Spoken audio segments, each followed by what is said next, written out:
Leur contrat porte sur la répression des soulèvements, l'oppression du petit peuple, l'élimination des éclaireurs et tirailleurs, autant d'activités qu'ils accomplissent avec une allégresse sanglante, couvrant les hurlements de leurs victimes. Aujourd'hui, on attaque un style de monstre qu'on n'a jamais attaqué parce que dans le manuel des monstres, c'est mal expliqué. Enfin, c'est très pauvre comme explication. Histoire que vous compreniez bien, les félons, ce qu'on appelle nous les démons, sont en fait divisés en 3 grandes catégories.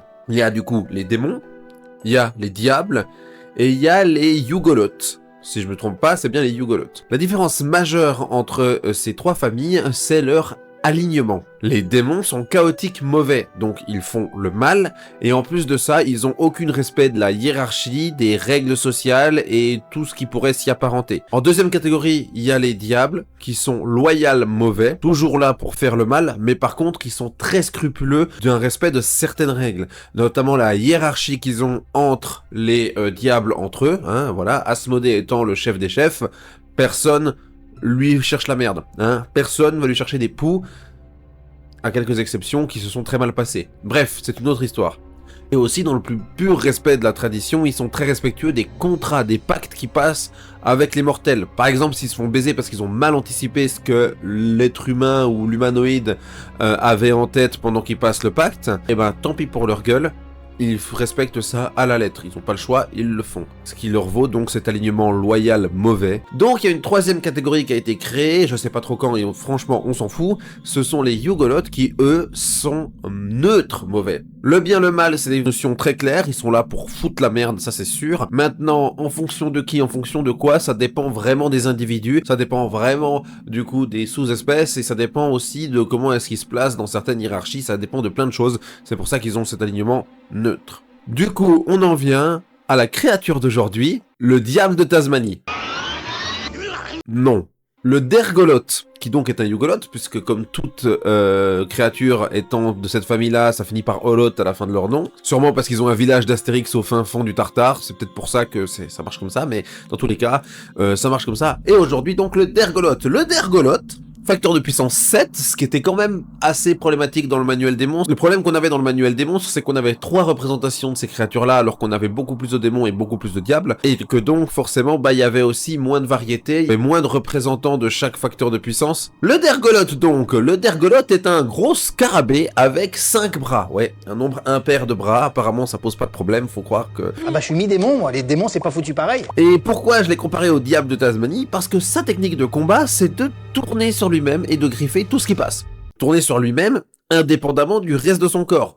C'est-à-dire qu'il peut faire tourner ses bras dans un sens, ses pattes dans un autre, et encore dans un autre sens, celui qui, enfin, je veux dire, enfin, voilà, indépendamment du reste, sa tête peut tourner encore dans un sens différent. Ils s'en foutent, ils n'ont pas l'air d'être connectés entre eux, à tel point qu'on a une note manuscrite de Mordenkainen, c'est censé être dans le lore le gars qui a fait ce bouquin, c'est une fiction, mais voilà. La tête du Dergoloth n'accompagne pas la rotation frénétique de son torse qui peut aussi aller à l'inverse de ses très mobiles pattes inférieures. Il me plairait de pouvoir un jour en disséquer un pour comprendre comment une telle chose est possible. Son alignement neutre mauvais s'explique par le simple fait qu'il est con. Une demi-cuillerée à soupe sera bien suffisante pour te faire aller. Il est vraiment teubé, il a une intelligence de 7, donc c'est plus qu'un corbeau, on n'est pas en train de dire n'importe quoi, il est capable de parler. Par contre, il est capable uniquement de suivre des ordres qui sont simples. Et c'est là que ça devient aussi intéressant et rigolo. Vous pouvez en créer un troll, un truc à moitié con. Rien compris, moi. Un truc à moitié mal foutu, qui du coup permettrait à des aventuriers trop bas niveau pour l'attaquer, de s'en sortir par quelques pirouettes. Le simple fait qu'ils soient stupides et qu'ils doivent suivre certains ordres pour appliquer réellement ce qu'ils doivent faire, ça peut apporter quelques issues marrantes. Oh mais quel débile, mais quel débile. Par exemple, attaque tous les humains que tu vois.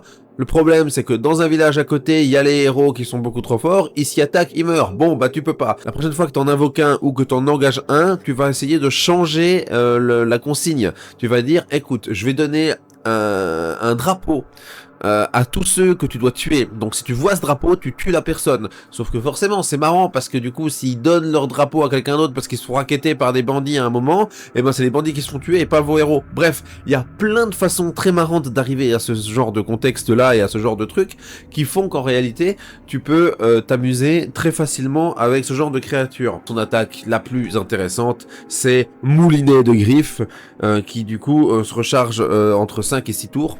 Il charge dans sa limite de déplacement, il charge tout droit et il agite ses bras en tournant sur lui-même pour faire un max de dégâts.